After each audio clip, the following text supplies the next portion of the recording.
All right, it's 6 o'clock. We'll go ahead and get started. Thank you for the folks who are here tonight, and thank you for all those watching online. This is a meeting on the proposed redistricting, a town hall, and I'll turn it over to Mr. Tim Gould to open us up in prayer. Thank you, Mr. Mayor. Please take a moment to bow your heads. Heavenly Father, we come to you today asking for your guidance, wisdom, and support as we begin this meeting. Help us engage in a meaningful discussion, allow us to grow closer as a group, and nurture the bonds of our community. Amen. Thank you, Tim. Tonight, there's a lot that's gone into these maps that will be presented, and we hired Butler Snow to help us navigate. There's Voting Rights Act and demographics and lots of different federal and state rules you've got to go by. And so I'm going to invite Parker Berry up. He's going to give a presentation, then we'll entertain any questions and obviously be around after for any questions that y'all have. So Parker, come on up. Let Jim start and introduce, then I'll start. Mayor and Council, again, I'm Jim Elliott from the Macon office of Butler Snow, and it's a pleasure to be back. And just very quickly, the adoption of a new district map is a charter amendment. There'll be some legal advertisement requirements. You'll adopt ordinances at a couple of meetings. I think the mayor's timetable probably looks like first meeting in October would be when the thing will be finalized. But getting the final okay on this map is what starts the process to do it formally. And Parker. And of course, all this was triggered by the census that's done every 10 years. That's right. Thanks, Jim. And as Jim alluded to, this is another step along the way of getting you updated and finalized maps, which hopefully will be in early to mid fall based on your charter amendment requirements. But we're not there yet. And so the point of this is obviously a public hearing for the few public that are here to provide any comments or just take information related to this. So brief recap, obviously we've met with y'all and we've had numerous conversations, at least or different versions of maps to look at as we've worked through this. And so tonight we're going to present one map to you, I think, which hopefully is a consensus from the city's perspective. As you know, this is a result, though, of the 2020 census, which the final results came out last fall in September of 2021, about 6 months delayed. So fortunately for y'all, your elections are next year, so you had time to get your process and your redistricting process done in plenty of time and still have plenty of time.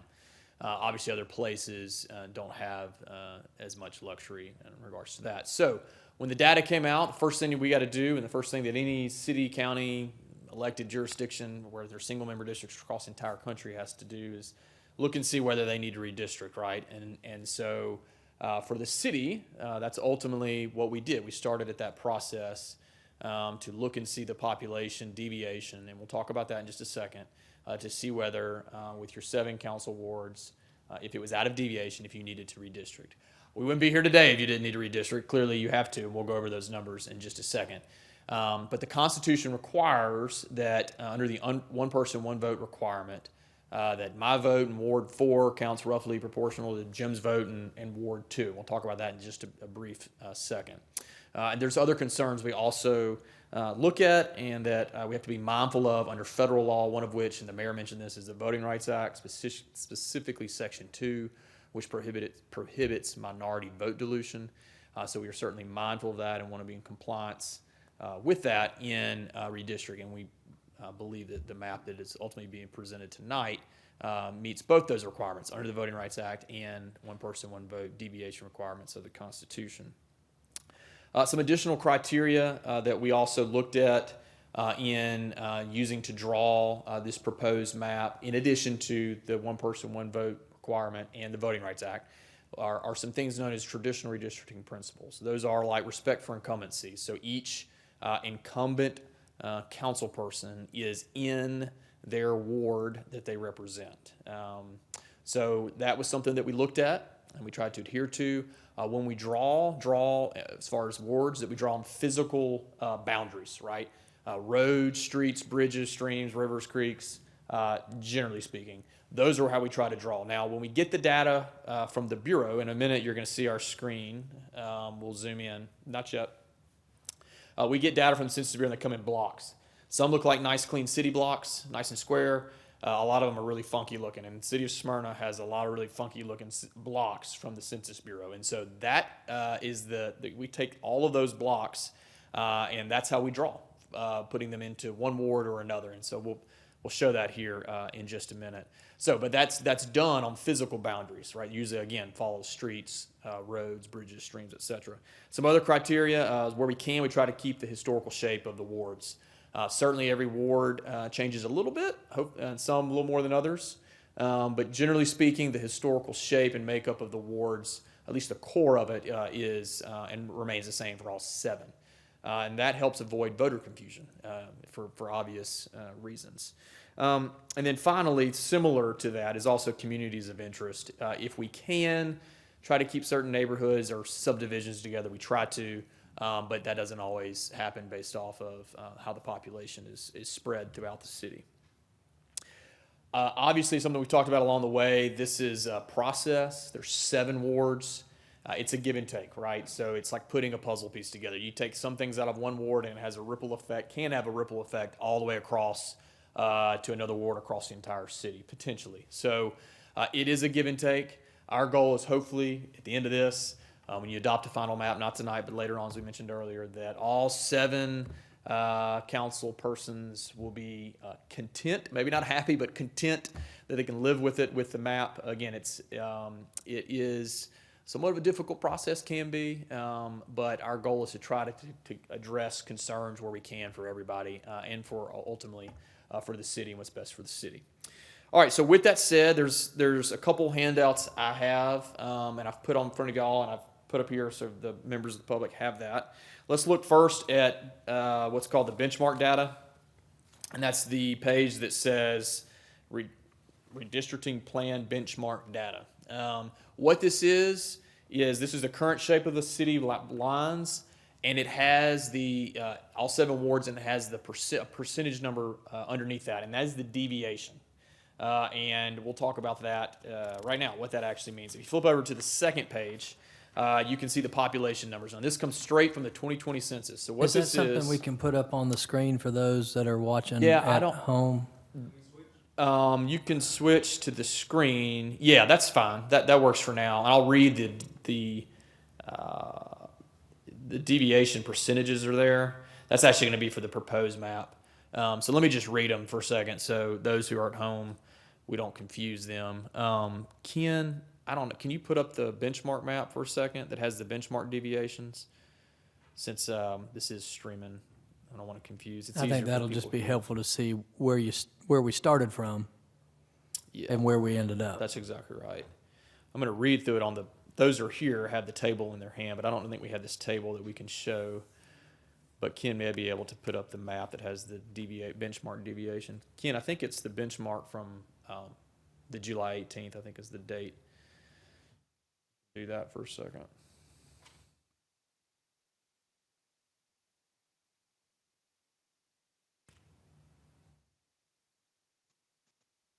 Ken, you... Ken, I think you may be... Oh, there is a delay. Oh, I didn't realize that. Is there any way to? Yes. He's on the. Okay. Is it still a delay? Okay. Yeah. Okay. There we go. That's it. Yeah. Thanks, Ken. If we can Okay. So on the screen is the current map. zoom in just a little Yeah, bit. Ken, just zoom in just a touch. And with that, it has the 7 wards. You can see that there, and then the deviation, the overall deviation underneath it. So let's just talk about what that means. So under the 2020 census, the city of Smyrna has 55,945 people. So what you do is you have 7 wards. So you're going to take that number, that 55,945, and divide it by 7. So then each ward has a population, ideal population, of 7,992 people. Now, we do not have to get exactly that number. under the one person, one vote requirement. My vote counts roughly as proportional as Jim's vote in the different wards we live in. We need to get close, but we don't have to get exact. So our goal and another criteria that we follow is to get within plus or minus 5%. And the reason is that the Supreme Court has said what you do is you take your largest populated ward and then you take your least populated ward and you add those percentages together, and if it's over 10% from the ideal, then you are presumed to be in violation of the one person, one vote requirement of the Constitution, meaning you should redistrict. So let's look at an actual example here. So in this case, Smyrna has 7 wards, right? The population we're shooting for is 7992 each ward. So when you look at your 2020 census number, Ward 1 is down 16.8% in population. That's that third column for those that are here in attendance. And you can see it on the screen, 16.8%. It is down 1,343 people from the 7,992 that we're shooting for. So that in itself is way too low. Again, the overall goal and target is to be within plus or minus 5. That's at 16.8 down. Ward 2 is down 7.82%, so again, too low.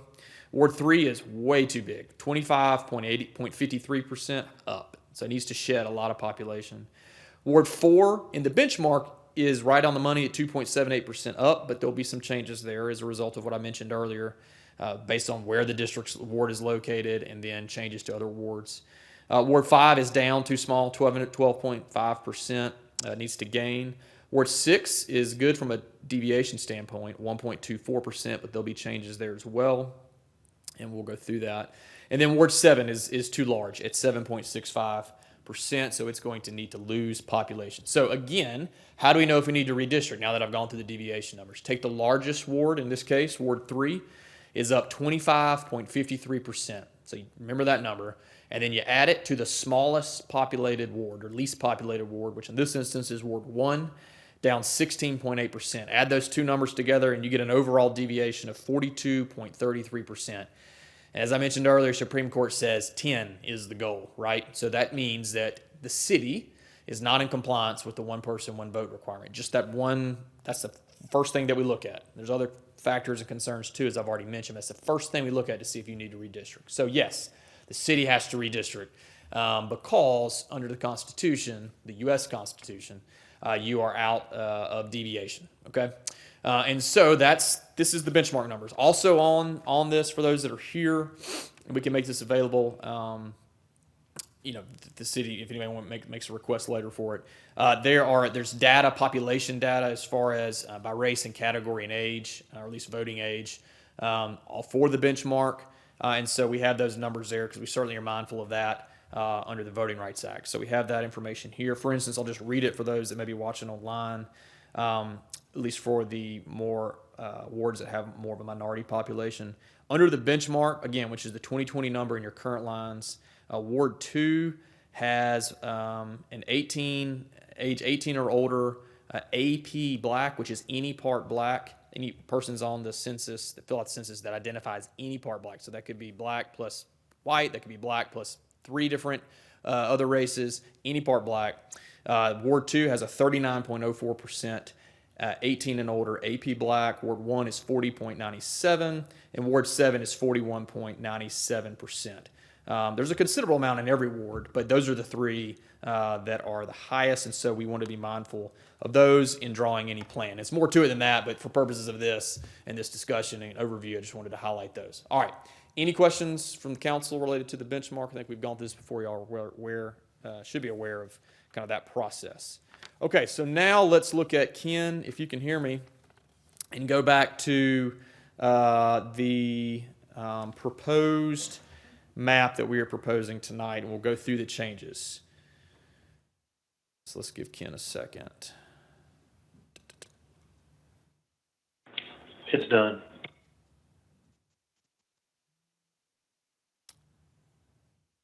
Ken, can you, it must be, Heather, am I that delayed on here? Because earlier it wasn't. Yeah, still seeing the benchmark plan, Ken, on the PDF.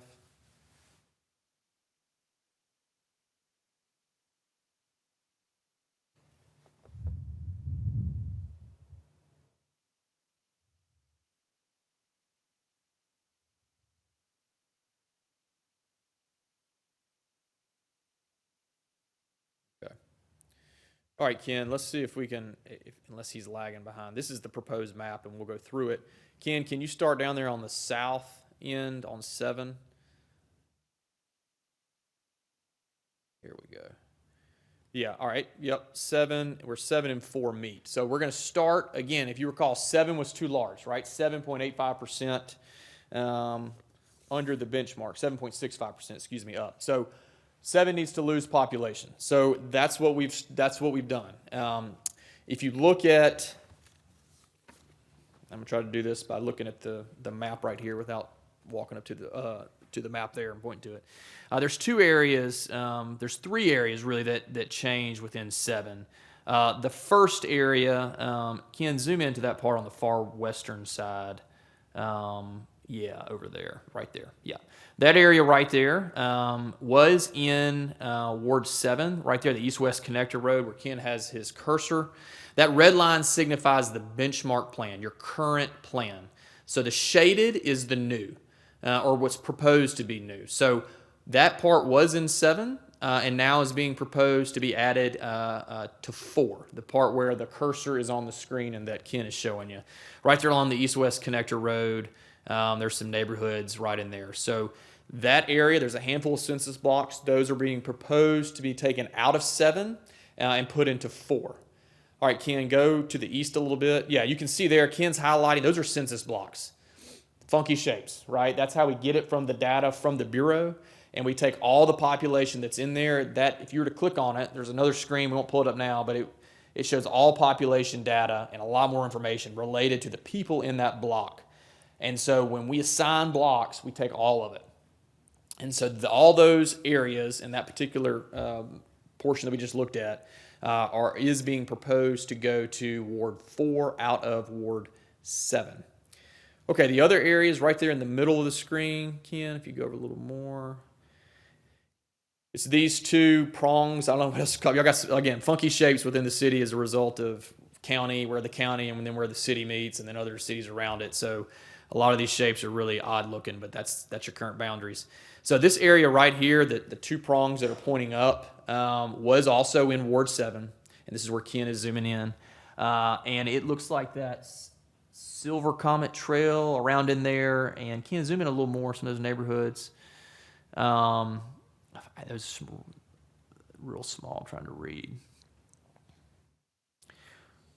Yeah, it's going to make that larger. That would be really helpful. Perfect. Thank you. Yeah, Laurel Glen, Laurel Bridge, and then on the other prong over there, Berry Hill Court, Ballet Court. I'm just reading some of the areas. All those were in Ward 7 to begin with, and they are being proposed to go to Ward 4. Again, Ward 7 needed to lose some population. And so that is another area that we are proposing to go to Ward 4. And the south boundary of that is the east-west connector road. All right, one other change to Ward 7. Ken, if you'll go to the far east side of 7 where it meets 6. There's an area that was in 6 where Ken is zooming in now that we are proposing to take out of 6 and put it into 7.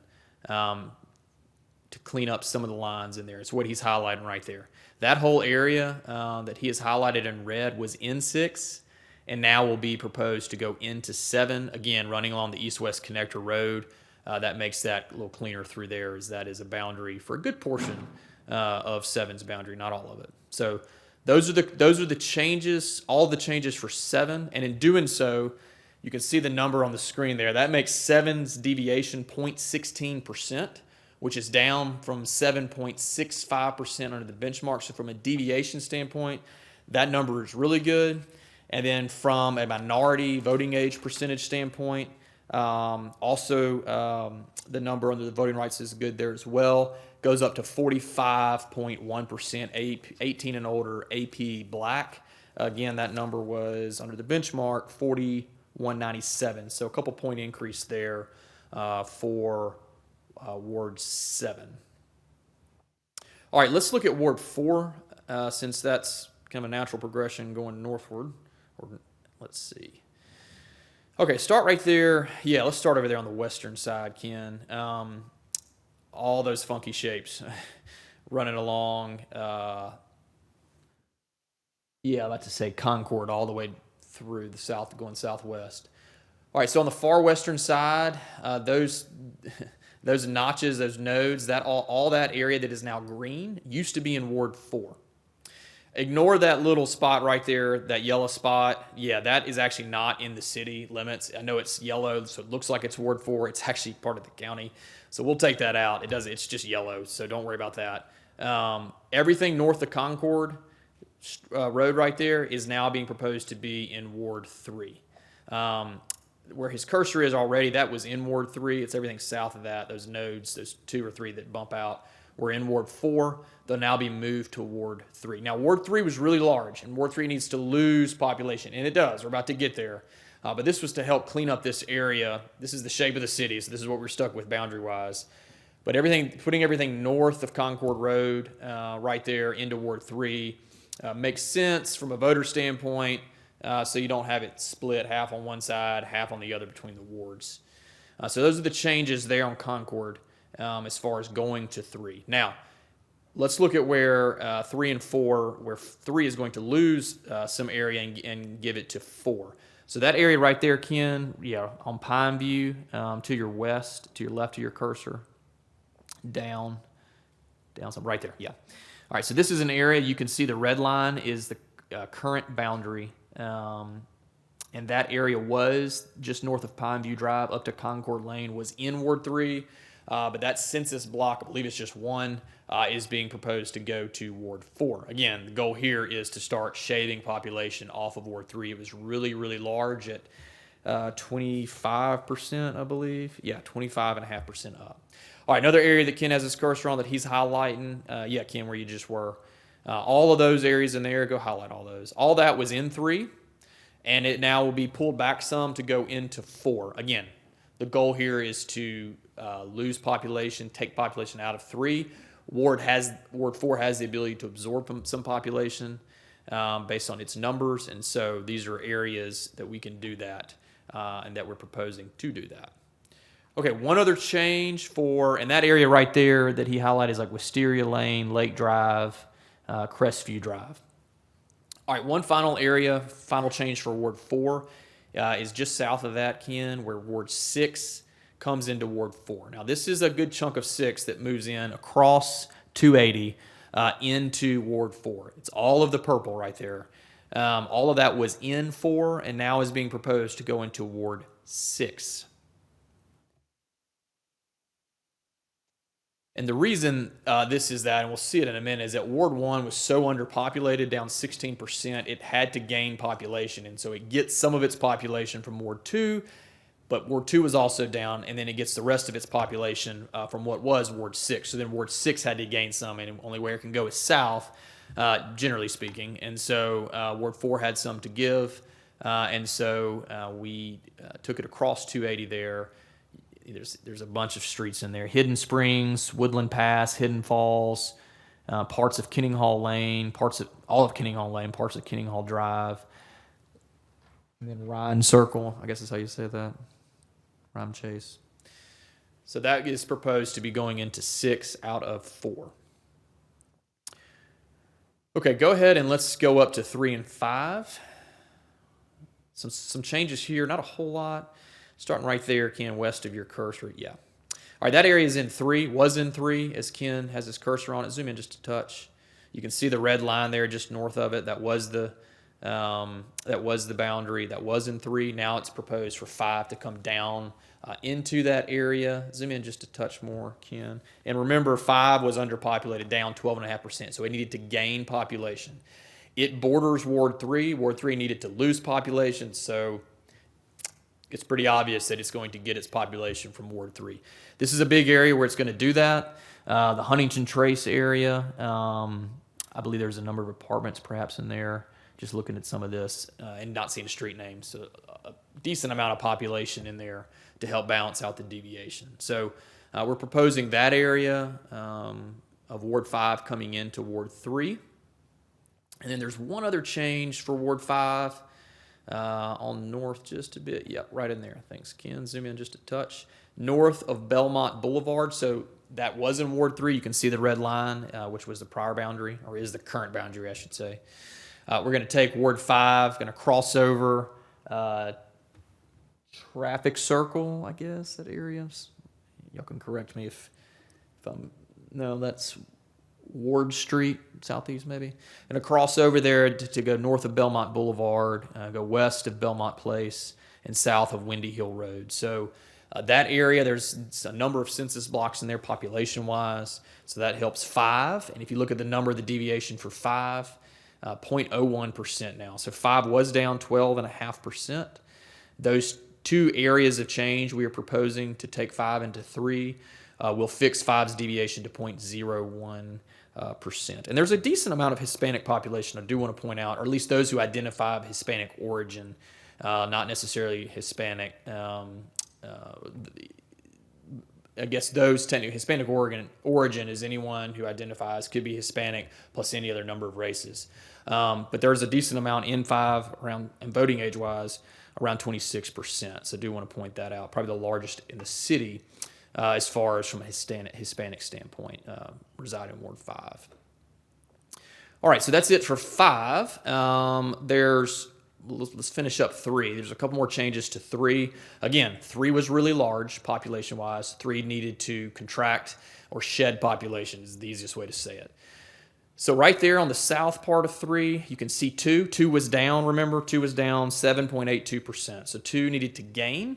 So now here we're proposing, the red line is the current, so we're proposing to take 2 across Spring Road right there over to Anderson Circle, Corn Road area. That area is proposing to come out of 3 and go into 2. There's some just north of that. Yeah, Ken has them highlighted, that area right there. Thanks, Ken. So that's going to propose to go into 2. Now, just north of that, these little notches, Tetris squares, for I don't know what else to call them, those were into, highlight those 3, Ken, if you don't mind, that you're,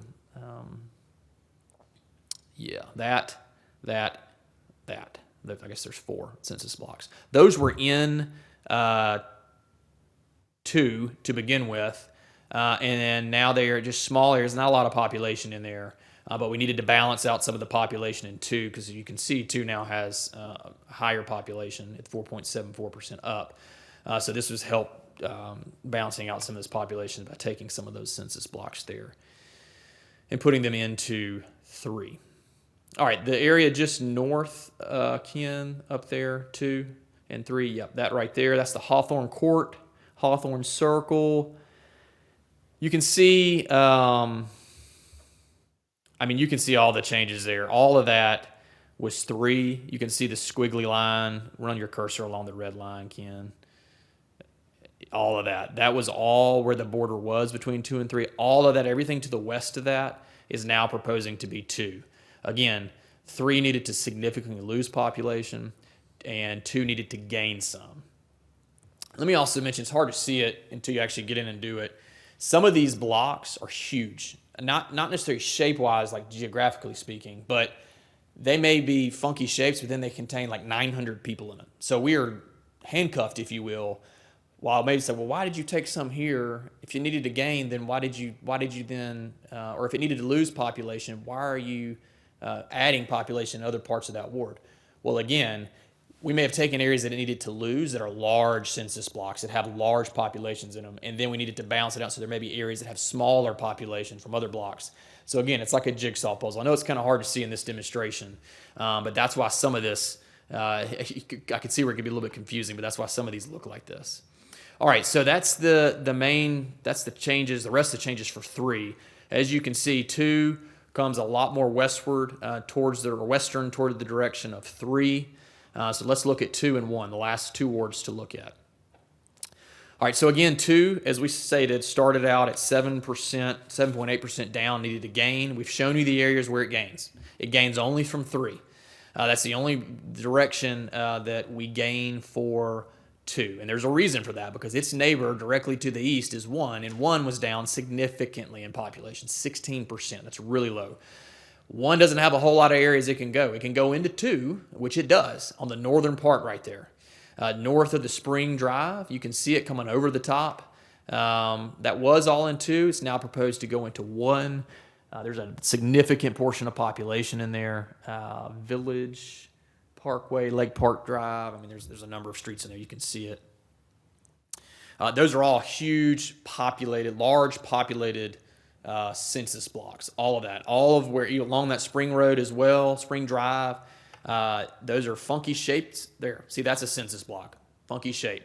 We take the whole thing, and that census block alone, from memory, has about 900 people in it. So you can't just, you know what I mean? It's not as easy just clicking, plugging, and placing. It's a process, and so one gains its population by coming over the top right there for 2. Again, we're also being mindful of the minority voting percentages, and we'll talk about that in just a second. The other area where 1 goes, and that's all we could pretty much generally do out of 2, to go to 1 based on the shapes of the blocks, the population of the blocks, and what we needed to be mindful for Ward 2 as well. So the last change for 1, and this affects 6, as I mentioned earlier, which is why 6 goes down and takes some from 4, is right here, north of Atlanta Road. So all of that Ken has just highlighted as red, that was in Ward 6.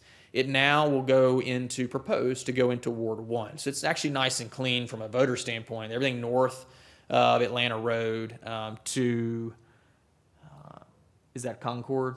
Yeah, will now be on Ward 1. Yeah. All right, so in doing that, the deviation for 1 goes from 16% down to just under 1% up. Great number. Ward 2 was 7.5% down, give or take, and it's a little bit larger, but it's at 4.74%, still within the plus or minus 5. All 7 wards are within the plus or minus 5%. From a minority standpoint, from the Voting Rights Act, this proposed map, Ward 2 has an 18 or older AP Black of 41.25%. That is an increase from the benchmark. And then Ward 1 has an 18 or older AP Black of 40.68%. That is roughly right at the same of what the benchmark was. And again, we have more demographic data that you can there's an infinite number that you can see from the Census Bureau. That's just the largest portion of minority population, so we wanted to be mindful of that as well.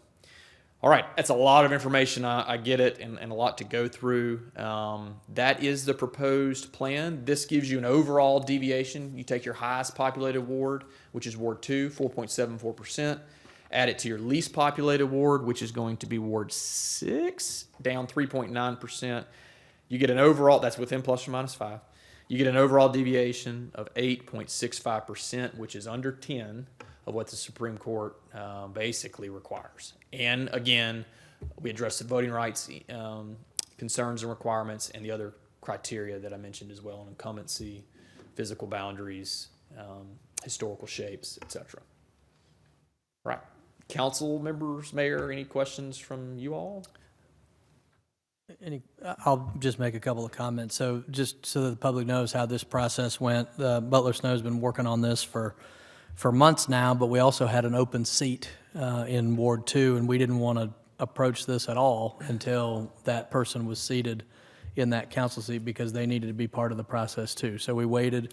Now we have Councilwoman Hines, and she's been involved in this process now.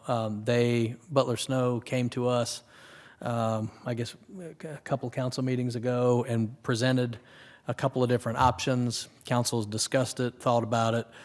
There were a couple of tweaks, and then this is the map. And even though some of them are not able to be here tonight, there's consensus among the elected body that this is a good map that meets all of the requirements, and they're all okay with the new borders. So just kind of a snapshot of how it came to be. And I see Terry Nolowitz has come in here, former councilwoman and current legislator down at the state capitol, who was probably the only one in this room who was involved in this process the last time. So we hired a firm this time to really come in. I know it was University of Georgia last time, or if I remember right, but they've done excellent work, and really pleased. Any comments or questions from council members that are sitting up here now? Yeah, thank you, Mr. Mayor, and thank you, Parker. I know there's a lot of work and a lot of moving parts here.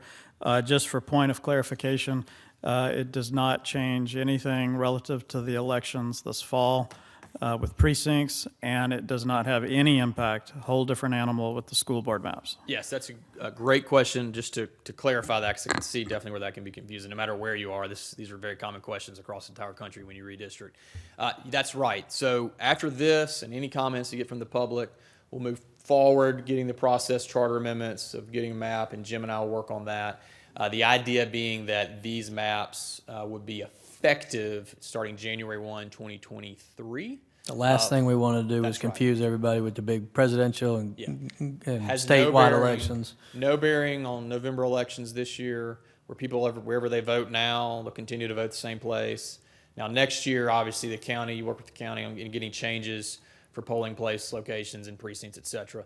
These lines will not take effect until January 1, 2023. They'll be in place for your qualifying next year, and they'll be in place for your, obviously, primaries or general elections. And then going forward until the next census of 2030, and then when we get the data, and we'll have to do the whole thing, perhaps again, unless you're. I said presidential. I didn't mean that. I meant governor and senate and all that. But Yep. Yeah. Big Yep. elections coming up. We don't want to confuse That's anybody. right. And so, yes, this has no bearing on that for the fall, and nothing has nothing to do with the school district. As another point. Any other questions, comments? No, just thanks. I know there's a lot of work on your end, and obviously been really truly impressed with the efficiency and effectiveness of your presentation. Just explaining the minutia of these details without putting people to sleep, so which is pretty an accomplishment in itself. Well, thank you. I appreciate it. It's not always the sexiest topic, nevertheless. And tell the audience where you're based out of. Sure. So our firm is regional across the southeast. I'm actually out of Mississippi. Jim is from Georgia, just down the road in Macon, and so we do this across. I don't want to say across the southeast, but a number of states and a lot, especially in Mississippi. We've done work in Texas and obviously here in Georgia. And so it's very similar. There's some state law requirements that vary, right? But most of the time, it's very similar as far as the federal law is the same across the country, and a lot of the state requirements are the same. It just may vary depending on your jurisdiction. So what we're doing here, and the bulk of what I just talked about, is going to by and large be the same thing that would be in Boise, Idaho. So I mean, One of the reasons that this council decided to hire Butler Snow is because they've done this everywhere, like he said, and they didn't know anything about Smyrna.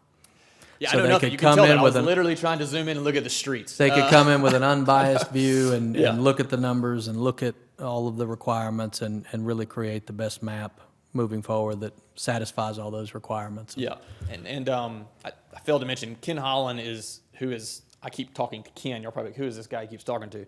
Ken is who is actually remoted in. He's in, we work with Ken. He's our demographer. So he's back at home, but he's sharing his screen, and that's what you've been able to see on the maps and who I've been talking to. So Ken's been really helpful and is good at this as well. So we certainly appreciate the opportunity to work with the city.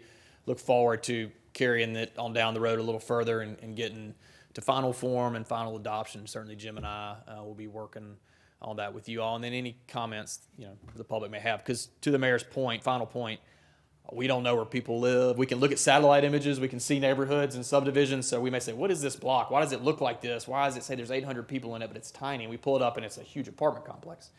We have no idea anything about that apartment complex or any idea about neighborhood or, any of that. So we're drawing from a neutral standpoint.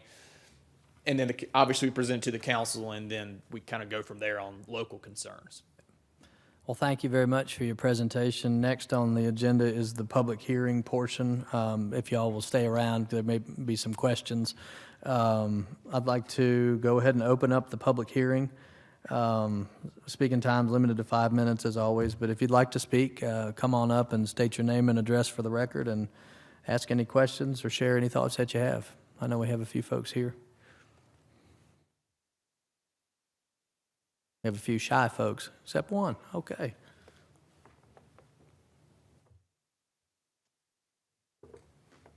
Good evening, Mayor and Council. Thank you for the public hearing and allowing the public to see and witness this process. And I understand the demographics have changed quite a bit in the city of Smyrna. And I just wanted to point out one of the references to the Voting Rights Act. You mentioned the 40%, 41% for the Black population.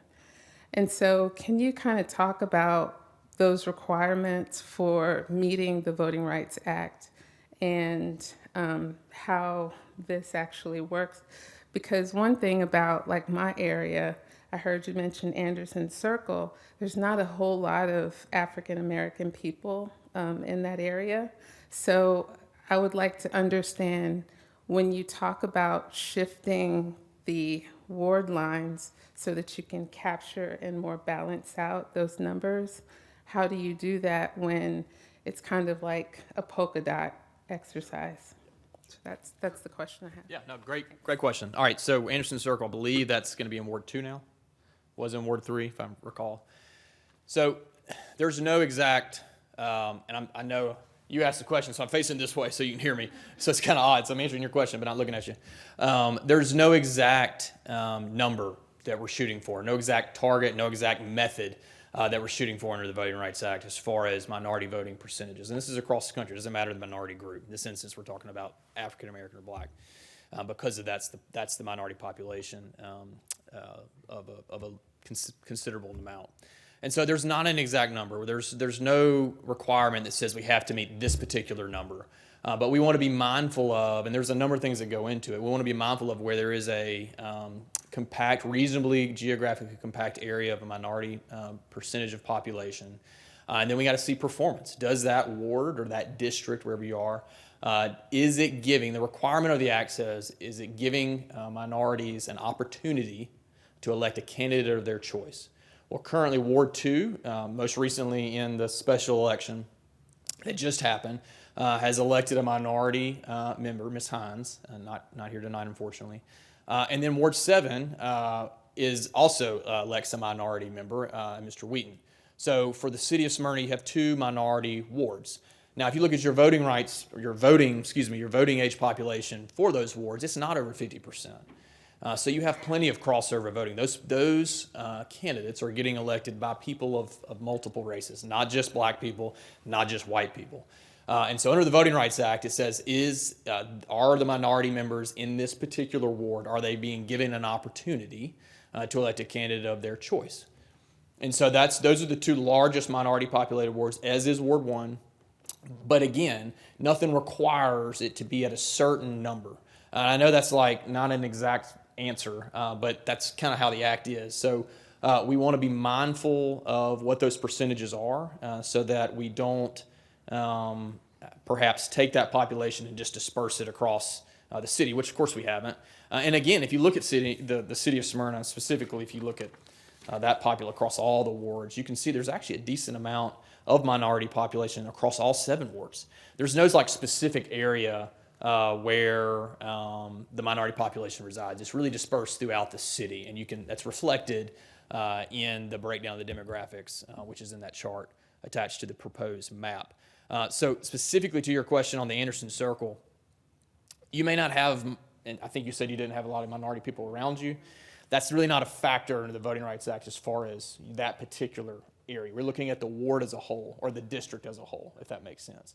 It's a very convoluted area of the law, very difficult to explain, even in real technical sense, and even the Supreme Court has really struggled with providing clear factors for the lower courts to follow. And there's a big case coming up next term where they're going to be looking at the Voting Rights Act again, and it remains to be seen what they do with it. Nevertheless, it's very important. It's a very good question. And it's something that we consider equally as much as the one person, one vote requirement. And we believe that this proposed map satisfies all your legal requirements, including that under the Voting Rights Act of getting minority peoples or persons the opportunity to elect a candidate of their choice. I just wanted to add to my clock of 5 minutes. So what are the following steps?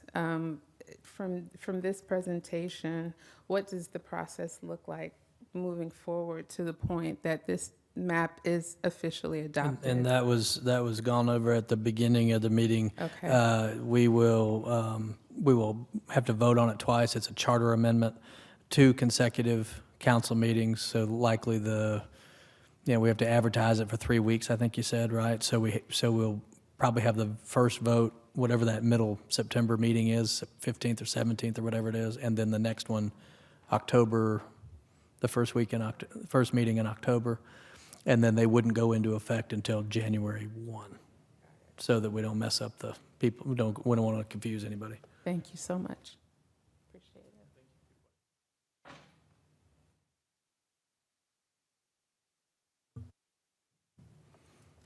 Denise Settle, and I'm just confused on what's happening with Ward 6 as far as the redistricting. Yeah, sure. Okay. So I tell you what.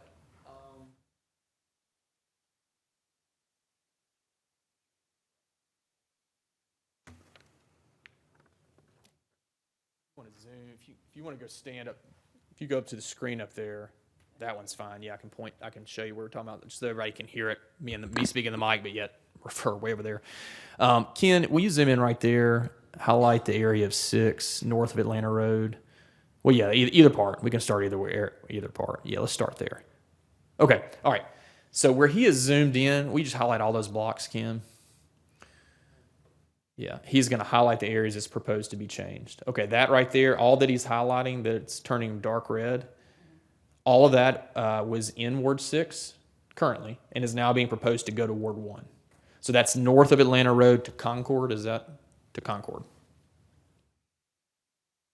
So that's the one change on the north, or the area of change on the northern side. So any questions on that? We'll go to the other part if you don't. Is that clear? Okay. All right. So then go down this part. So now all of this area that Ken is highlighting is currently in 4, but it's proposed to go to 6. And the reason is that 6 needed to give population to 1. 1 didn't have a whole lot of areas to gain population. It gained some from 2, but couldn't take any more from 2. 2 needed population.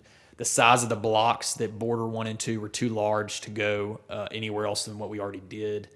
So it took it from 6, the north of Atlanta Road area. So then 6 became too small, and we had to give it population. So that's this boot, or whatever you want to call it down here, that we crossed 280. And Ken had it highlighted, but it just went away. All that is now proposed to go to 6, was in Ward 4. And we can zoom in a little bit, Ken, so she can see the street names. It's like, I looked at this earlier, Woodland Circle. Yeah, he's gonna put the streets larger. There we go. Hidden Falls, Woodland Pass, Hidden Springs Walk, Kenning Hall Lane. Yeah. King Springs Village, Ryan, I guess that's Ryan. Sorry if I'm butchering that name. Ryan Chase. So that's the 2 areas of change for Ward 6. So we lost a little bit south. So yes, I'm sorry. There's one other. Yes, you're right. I forgot. There's one other area. This tail. Go down there, Ken. That's right. Yep, that area right in there was in Ward 6. Now it's going to Ward 7. Yes, I'd forgotten about that spot. Winchester Drive. So now the boundary line will be east-west connector road for Ward 6. And again, it's like, well, we're taking population here, but yet we're gaining population here. It's a kind of a puzzle piece because we don't make the numbers the Bureau gives us. So some areas may have really large portions of population. Some areas may be more commercial. Some of that area is commercial, so it doesn't have as large of a population. And in this particular case, it made a whole lot of sense with East-West Connector being the dividing line. That's right. It wasn't always the case in all the other wards, but this one in particular right there made a lot of sense. Yeah, it follows that swoop around coming out of where 4 and 7 border each other, then goes over. So it made sense there. Thank you. Yes, good question. Anybody else? Well, there's a few more people here. Terry, anything? Come on. Thank you for coming. Yes, Terry Anelowitz, current and future Ward 3 resident and House District 42 representative. And I just wanted to say, because I was very involved in this process 10 years ago, and one of the things that we really tried to do 10 years ago and were not able to succeed with for various reasons was in putting the Rose Garden community in one ward. And I am delighted to see on this map that Rose Garden is unified, which is something that those folks have wanted for a very long time, that they were asking for. And we tried to do it, and we weren't able to succeed as completely as we wanted to. And I'm very thrilled that the historic Rose Garden community is together in one ward. I think that's one of my favorite things about this map. And that was a discussion that we had when it was presented to council, and that was a on the wish list as far as when it was tweaked, and they've come back with a good one. So I think that's great. Thank you. Y'all did a great job. anybody else? Nope. Got two head shaking no. Okay. We'll close the public hearing then. Appreciate everybody coming. We'll be around afterwards if you do have any questions that you want to ask when you're not on camera. And appreciate everybody tuning in online. With that, we will adjourn. Thank you.